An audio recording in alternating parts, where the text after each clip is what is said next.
All right, it is 10:30. Good morning, everybody. So happy to see you all today for our virtual coffee break. I hope everybody has their coffee, their tea, whatever kind of caffeine, however you take it. Get ready. We're going to get into it. So today we're going to walk through the critical first steps to take after a property emergency, from protecting people to recovery. But first, if you guys have any questions, please feel free to type them in the Q&A or the chat window at any time during the presentation. We're very interactive here.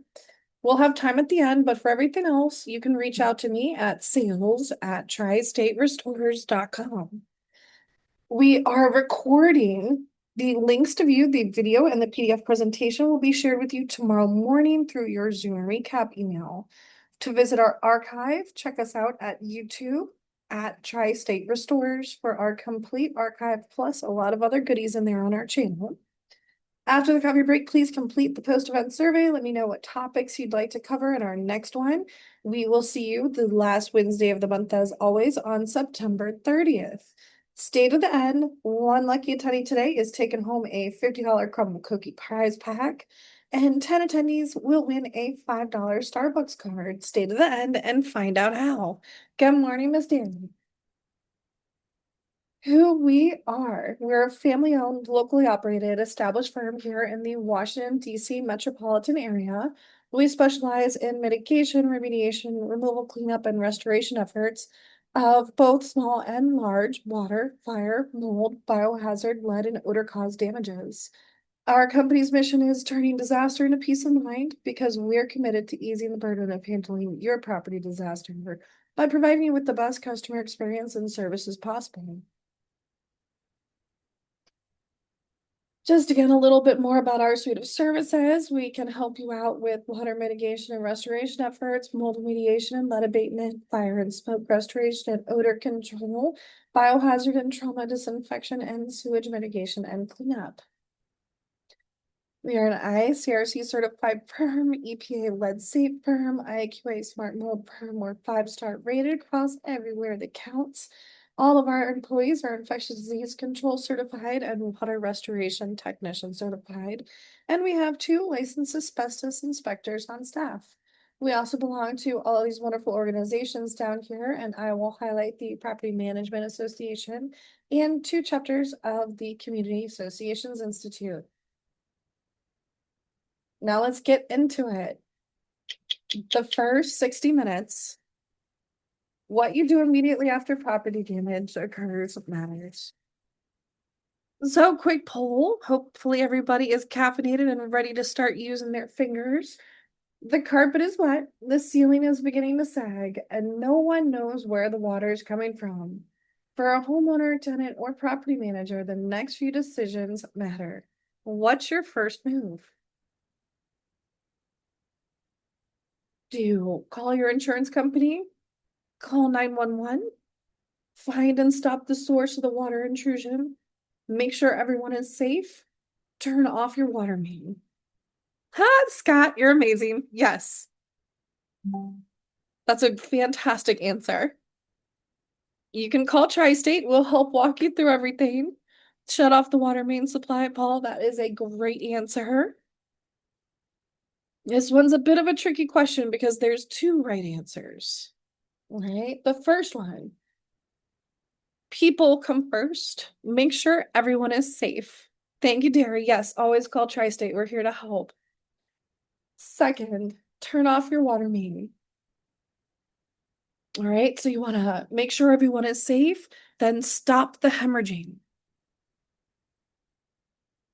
So let's learn about disasters we can't prevent. I'm always telling people be proactive, not reactive, but there's some things we just can't stop, and that's called Mother Nature. Earth has over 10 different ways to ruin your day, and today we're speed running all of them. The whole chaotic buffet Mother Nature offers. Earthquakes, tsunamis, volcanoes, hurricanes, basically everything nature throws at us when she's in a bad mood. Earthquakes. Earthquakes, the Earth's way of cracking its knuckles, loudly. At first, it's tiny vibrations like your phone on silent. Then suddenly, boom, the whole ground decides to do the Macarena. Fun fact, earthquakes can make cows stop producing milk. Mother Nature 1, cows 0. Volcanoes. Volcanoes are mountains that store lava, basically giant natural pressure cookers. They erupt when magma says, I've had enough of this underground lifestyle, and launches into the air like a friend that failed therapy. If you ever see glowing red lava, don't touch it. I know it looks like pizza cheese, but it will destroy you. Fun fact, lava can reach speeds of up to 40 miles per hour, which is faster than Usain Bolt, but not recommended for races. Tornadoes. A tornado forms when warm air and cold air meet and say, let's dance. But it's not a slow dance, it's a Beyblade. Tornadoes can fling cows, cars, and occasionally your dignity. Safety tip. Best strategy, don't be outside. If you are, congratulations, you're in the world's least fun roller coaster. Fun facts. The fastest wind speed ever recorded in a tornado was over 300 miles per hour. Tornadoes can pick up cars, trees, and once, even a house that traveled over a mile. Hurricanes. Hurricanes form over warm water when the atmosphere decides to create a spinning monster fueled by ocean steam. They have names like Karen or Bob, which sounds friendly until they destroy your house. If you ever see a hurricane named Mildred shows up, evacuate immediately. Anyone named Mildred is unstoppable. Fun facts. A hurricane releases as much energy as 10 nuclear bombs per second. The eye of a hurricane can be so calm that people have reported blue skies right in the middle of chaos. Tsunamis. Tsunamis are huge waves usually caused by underwater earthquakes. It's like the ocean gets slapped and decides to slap back. If your beach water suddenly disappears like it went to buy milk, run. Fun fact, tsunamis can travel at 500 miles per hour in deep water. So if you see one, don't try to race it. You will lose. The tallest tsunami ever recorded was over 1,700 feet tall in Alaska, 1958. That's taller than the Empire State Building. Floods. Floods happen from heavy rain, broken dams, or rivers that wake up and choose violence. People say, it's only water. Yeah, tell that to your sofa as it floats away like a sad pirate ship. Fun facts. Just 6 inches of fast-moving water can knock over an adult. So yes, water is stronger than your gym routine. Wildfires.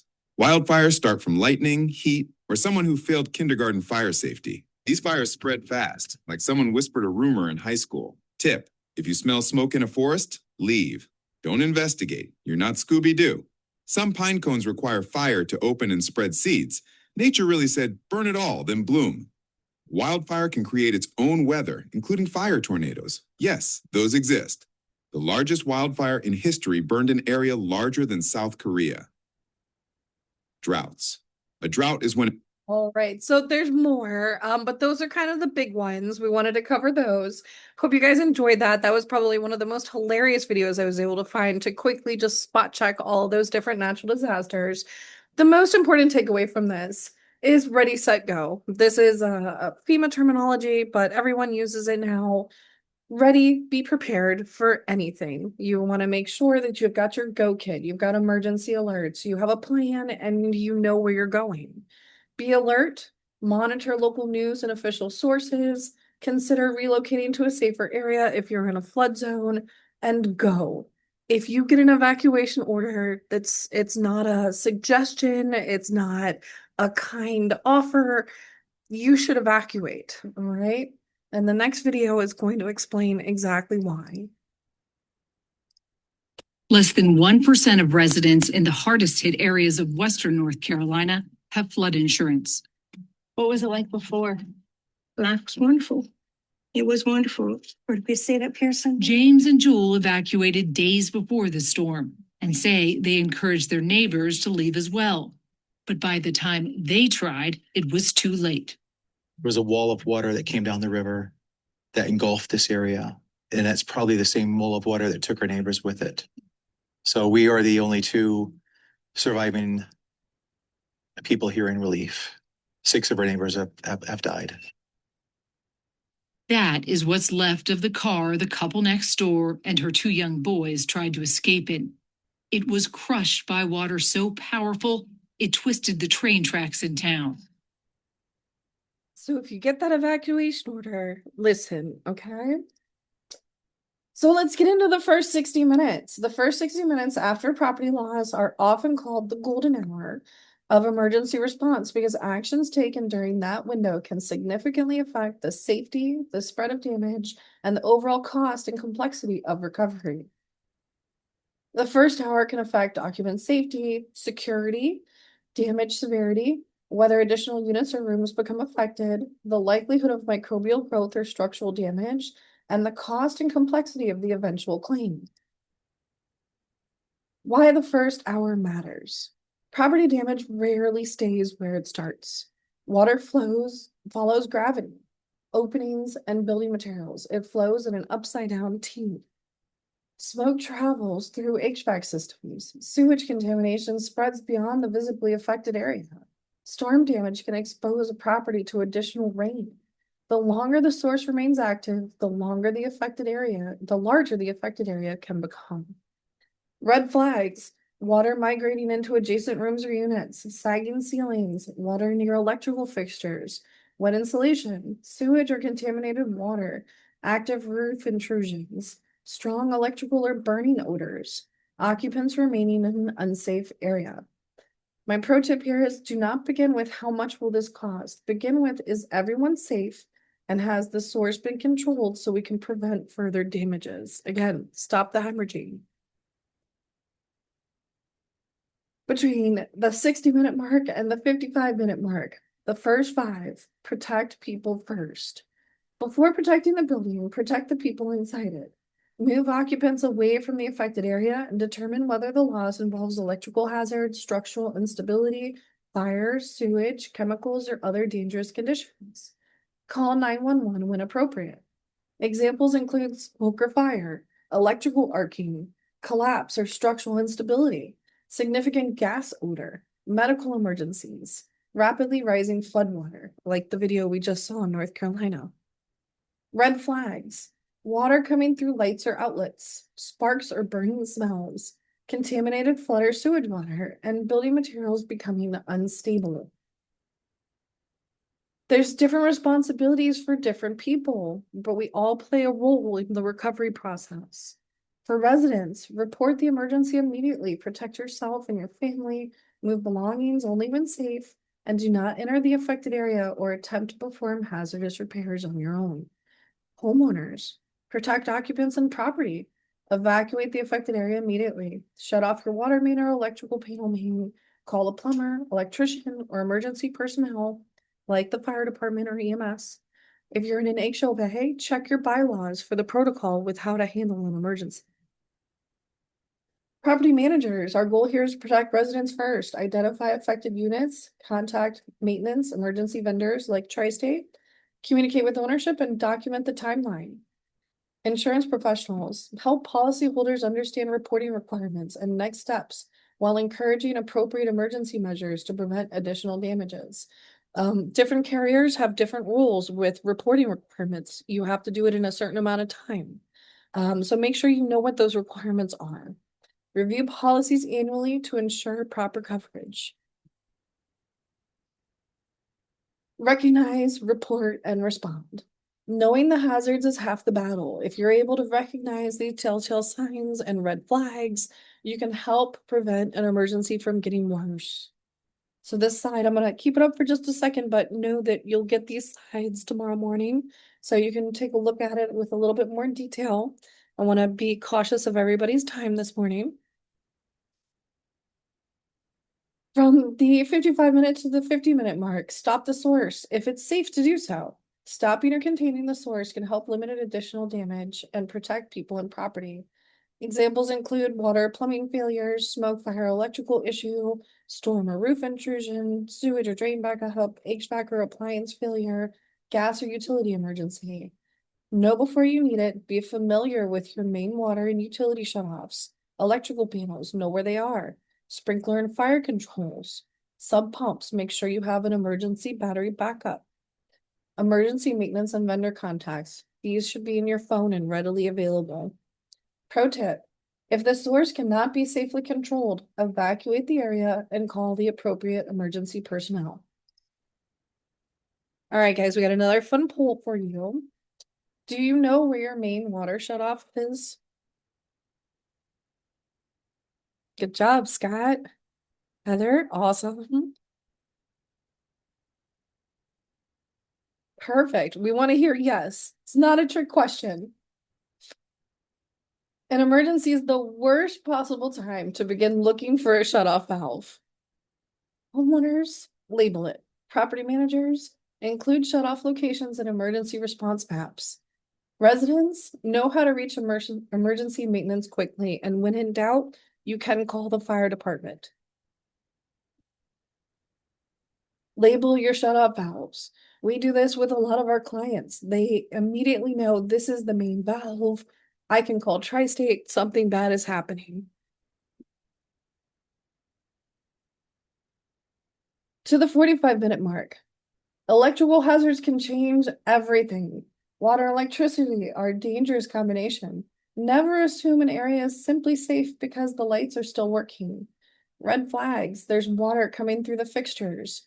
Wet outlets, standing water near appliances, buzzing electrical equipment, repeated breaker trips, sparks, or a burning or fishy odor. Do not walk through standing water to reach a breaker. Touch wet electrical equipment. Use household extension cords in wet areas, or turn equipment back on simply because the water stopped. Yes, make sure your teen kids know too. They are clueless. Yes, ma'am. Before the outage, questions to ask before an outage. Has the generator been tested under load? Which systems are actually connected to backup power? Is fuel available and current? Who receives outage alerts? How will occupants, residents, and customers receive updates? Are locations available for emergency and are emergency vendors identified? Red flags. Your generator starts, but it can't support the critical systems. There's no point in running a generator if your refrigerator can't be running efficiently and keep everything cold, right? Missing fuel or maintenance records, no extended outage plan, no way to check vulnerable occupants, no backup communication method, or mechanical or utility spaces are overheating. A generator test should never confirm what the system can power. A generator test should confirm what the system can power, not simply whether it turns on or off. Never run a generator in an enclosed space. All right, and definitely sign up for alerts, all of the local alerts. If you don't have a local municipality that has an app, definitely download the FEMA app. They allow you to do, I think, up to 5 different zip codes for alerts. The 40-minute mark, make the emergency calls. Once people are safe and the source is being controlled, begin assembling the response team. It's like Avengers Assemble, right? Depending on the loss, that could include emergency maintenance or property management if multifamily, a plumber, a restoration contractor like Tri-State, a roofer, an electrician, the fire department or 911, depending on the loss, and your insurance carrier and local agent. You do not need to know the extent of damage before calling for help. Describe what you can see and stick to what you know. For example, active water through a second floor ceiling, approximately 2 rooms affected. I don't know the source. That gives responders useful information before arrival. From the insurance perspective, mitigation in the claims process. One of the most common questions following property damage is, should I wait for the insurance company to approve this before doing anything? Generally, emergency measures necessary to protect people and prevent additional property damage should not be unnecessarily delayed while waiting for the full claim process to unfold. Acting quickly prevents secondary damages and additional costs. These secondary damages are typically not covered by insurance, so acting quickly is in your best interest, regardless of coverage. Many insurance policies require policyholders to take reasonable steps to protect property from further damage, although coverage and requirements may vary by policy. Best practices here: report the loss promptly, not necessarily the first step, because what's the first step? Protecting people. But find out what's wrong and what needs to happen first so you can accurately explain what's happening to the carrier. Document the conditions, photos, videos, any contracts or receipts that you have from different vendors. Preserve damaged materials when practical for contents coverage. Ask your local agent about policy-specific requirements and coverages. All right, we're getting down there. We're at the 40-minute to 35-minute mark. Document before conditions change. Photos and video can be extremely valuable after a property loss. You want to capture the source if visible, any standing water, ceiling and wall damage, flooring, contents, adjacent areas, equipment involved, and exterior storm damage if that's relevant. Also record the time it was discovered, when the source was stopped, who was contacted, who responded, and what actions have been taken. My pro tip here, start wide, then move closer when it comes to taking photos. Take some wide shots, then move closer. You're gonna do a full room, then you're gonna do an affected area, then you're gonna do a detailed image. How do you document temporary emergency repairs so that insurance adjusters accept them as covered mitigation expenses? So really with that, it's a lot of photo documentation. You want before, during, and after. You want to tell the story. That's the most important part because these adjusters typically don't come on site until after the chaos has ended, right? They're backed up, they've got 100 files on their desk. The field adjuster may not make it out until after mitigation has already started or has been completed. So you just want to make sure that you've got accurate records of everything before, during, and after. Your mitigation contractor like Tri-State, we provide things like drying logs that prove everything dried over the certain amount of time to standard. We do a lot of other documentation as well to help support you. The visible damage is not always the full scope. A small stain may be the final place water becomes visible, not where the loss began. Water can travel through insulation, wall cavities, ceiling assemblies, floor systems, plumbing chases, cabinets, multiple levels of a building. Red flags are damp or soft drywall, wet insulation, swollen trim and warped flooring, musty odors, that's probably the biggest one, elevated humidity, staining far from the suspected source. So you can see here, this is a great show and tell for this picture. That's what was hiding behind those kitchen cabinets. Our pro tip here, hire a professional to follow the moisture, not just the stain. All right, guys, we're at the 30-minute mark. Protect contents when it's safe. Once immediate hazards are controlled, protect unaffected belongings from additional damage. Possible actions include moving furniture away from wet areas, lifting draperies off the floor, relocating electronics, place unaffected contents into a dry, safe area.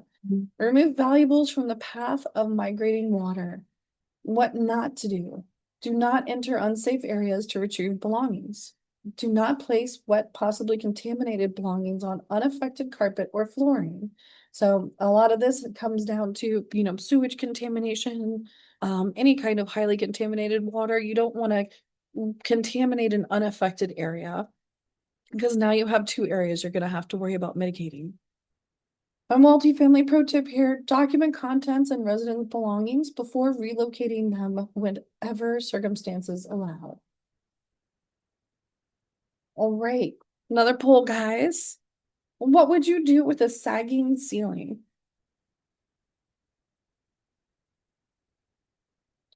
Do we poke a hole in it to drain it? Put a bucket underneath it? Keep people out of the area and call for professional assistance? Or wait until the morning? Leave that room and call a contractor. Yes, sir. Good job, guys. Yes, ma'am, Miss Kelly. All right, you are correct. Number C, letter C. There we go. I should keep drinking my coffee. Keep people out of the area and call for professional assistance. All right, we're at the 25 to 15-minute mark. Secure the site, prevent additional exposure. Once the immediate emergency is under control and the response team is on their way, the next priority is making sure the affected area does not create additional risk for occupants, residents, or the rest of the property. Take action, control the affected areas, restrict access, protect unaffected areas, relocate occupants if needed, keep clear of entry and exit routes. Prevent secondary damages to property and people from sagging ceilings, wet electrical components, sewage or contaminated water, falling debris, or water spreading into other rooms. Pro tip here, stopping the source is only the first step. Once the emergency is controlled, prevent people and damage from moving beyond the original loss area.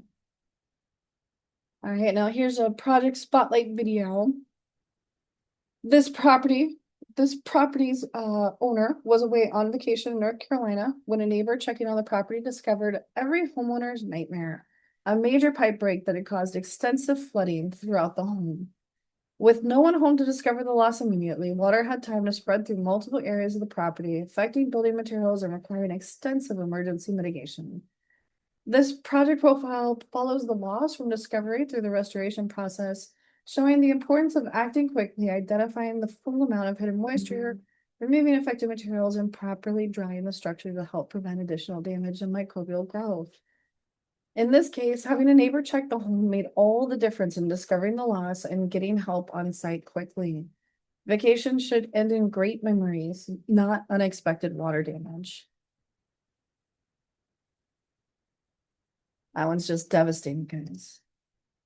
All right, we're almost here to the end. The 15-minute mark.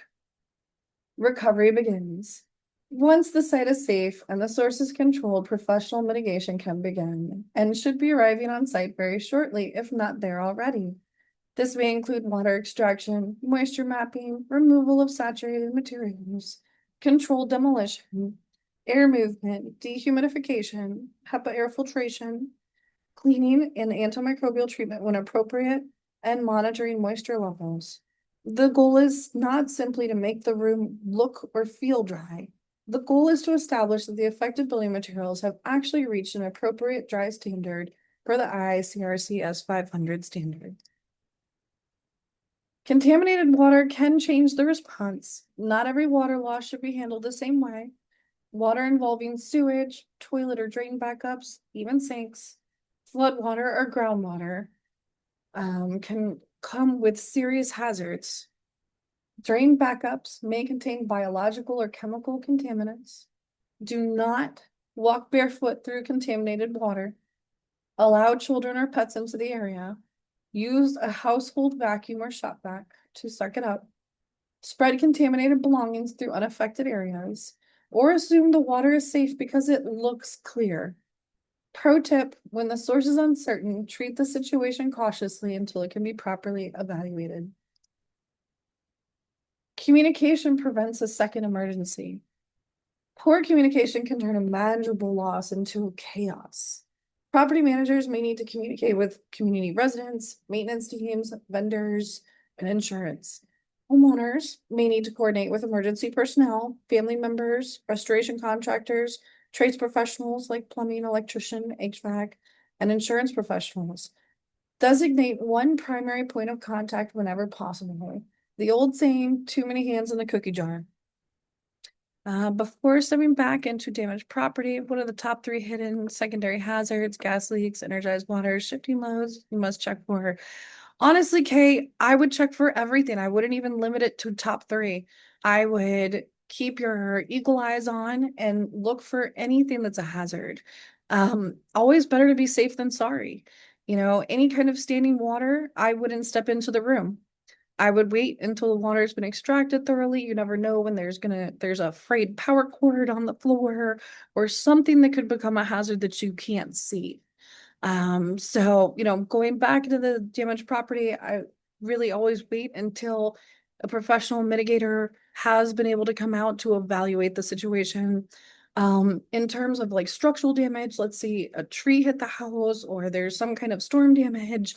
You want to have a structural engineer come out to make sure that it's sound for occupation. You know, you do not want to occupy a property that could be unstructurally sound.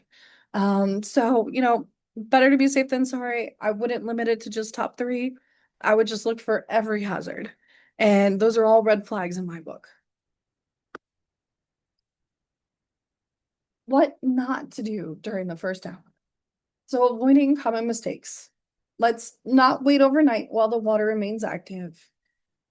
Entering electrically hazardous areas, ignoring sagging ceilings, ignoring evacuation orders, assuming the visible stain represents all the damage. There's always something going on behind that drywall. Using household fans without understanding air quality index contamination. throwing away damaged materials before documentation, starting permanent repairs too early. You never want to put fresh drywall and paint up over a wet wall cavity. You're going to be asking for microbial friends to join you. Assuming the property is dry because surfaces look dry, allowing occupants into unsafe or contaminated areas. Sometimes preventing additional damage means knowing what not to touch. The emergency contact list everyone should have: 911, fire, EMS, emergency, life-saving emergencies, property emergency, maintenance contact, emergency restoration company like Tri-State, a local licensed plumber, local licensed electrician and HVAC contractor, a roofer, your insurance agent and carrier claims line, electric, gas, water utility emergency lines, local emergency management agency, local health department, FEMA, American Red Cross, 211 for local emergency housing and community resources, emergency lodging and relocation contact. And if you have pets, your furry children, make sure you have a pet emergency or shelter resource and your veterinarian on your phone. Yes, Miss Terry, you guys can definitely get a printout of this checklist and the next slide as well. I'll include PDFs of these for everybody in their email roundup tomorrow with Zoom, okay? Pro tip here, save all these contacts in your phone before you need them. Also, I highly recommend having that printout, laminate it, keep it somewhere centrally located in your home. Put it in your go bag. Make sure even if your phone is dead, you can go use a payphone or a public phone and you have all the numbers you need. The first 60 minutes checklist, right? We're going to recap everything. First, we want to protect. We're moving people away from the danger. We're identifying the hazards. We're calling 911 when needed. We want to control. We're going to stop and contain the source. We're going to isolate the affected area and prevent additional exposure or spread. We're going to start making our phone calls. Avengers assemble. We're going to get our emergency restoration team, appropriate trades and utility providers, and we're going to contact our insurance agent. We're going to document, take photos and video, record the timeline and affected areas. And we're going to stabilize. We're going to start removing standing water or debris. We're going to address contamination and hidden damage with our mitigation contractor. And we're going to begin the drying, cleaning, and temporary reconstruction measures. Communicate is key. Update occupants and insurance, coordinate vendors, and next steps. All right. Thanks, Kevin. Definitely. So we'll make sure you guys all get a PDF of both of those two slides separately so you have them as a checklist. And just one last final poll for today. Ms. Valentino, would it be possible to send by email? Yes, so that's, you get your Zoom email tomorrow morning. It goes out to everyone registered regardless of attendance. So we'll include these links to these PDFs in that email, okay? Final poll. After today's presentation, which part of your emergency plan needs the most attention? You can really answer with anything. I've just included a few things here. Just getting the word out to clients. Yes, Scott. And you let us know how we can help you. We'll give you all of our stuff. You're welcome to share it with your insureds. Safety is key. So let's know where our shutoffs are. Let's update emergency contacts. Let's make sure we're checking our insurance and we know who to contact. Do we contact our local agent? Do we go through the claims number? What's the process? Resident and family communication, creating an emergency response plan, saving vendor contacts in your phone and downloading local resource apps. Yep, all of the above. Fantastic, guys. Is there anything I missed that now you guys are thinking you should start doing?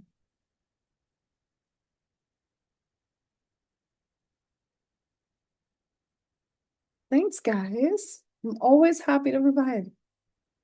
And so thank you. In closing, you cannot always prevent the loss, but you can control what happens next.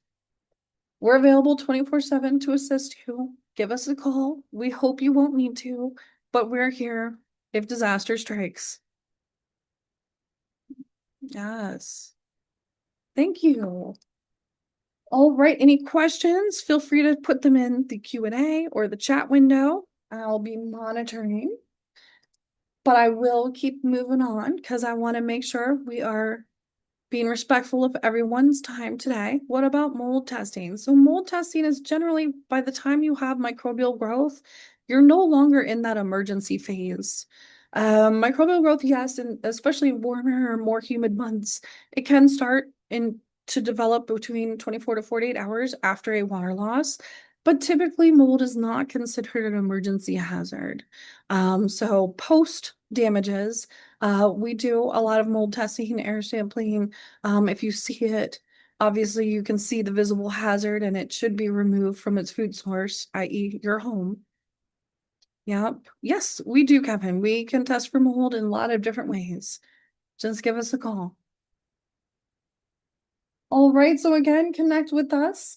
Our website, trisaverstores.com. Follow us, Instagram, Facebook, and LinkedIn. And I highly encourage you guys, check out our YouTube channel. We have over 10,000 subscribers, and we post our coffee break archive every month. So if you ever miss one, they're there waiting for you. Let's get into the grand prize, shall we? All right, today we have a crumble cookie prize pack going out to one lucky attendee, and I'm just going to do lucky number 30 here. Let me count.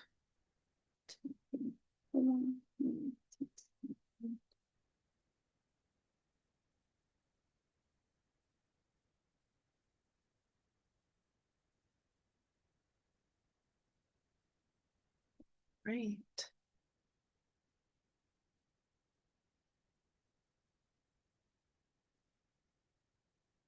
Mr. Paul Filio, you're lucky number 30 today. Congratulations. You won yourself a crumble cookie prize pack, sir. So I will be reaching out to you after today, through email. We're gonna get that over to you. Definitely happy to do it. I'm so glad to see you win. Yay! So you enjoy those devilishly delicious cookies. I'll help you figure out how. And without further ado, everybody tell me one thing you learned today for a chance to win a $5 Starbucks card. Oh, these are great. Everybody definitely drank their coffee this morning. Ready, set, go. Always be prepared. Yep. You see sagging ceiling, leave the room, contact a. Yes, sir. Don't DIY. Always call professionals. Yes, Essa. When the source of the leakage is uncertain, treat the situation cautiously until it's checked by a professional. Yes, ma'am. Always have contacts of professionals. Correct. Make a plan. Follow the checklist. Have a plan. Yes, thanks, guys. Definitely call TSR. When in doubt, we're here to help you. We know people don't go through this every day. So let us be one of those tools in your toolbox and help guide you. That's what we're here for. All right, guys. Thank you so very much for joining me today. We will see you last Wednesday of the month, September 30th. Scott, you haven't seen Dion in a while? Definitely. I will have him reach out to you, sir. All right. Thank you all so much. Wonderful to see you today. Enjoy the rest of your day. It's gorgeous outside. No rain in our future, knock on wood. Have a great rest of your day and week. Take care, everybody.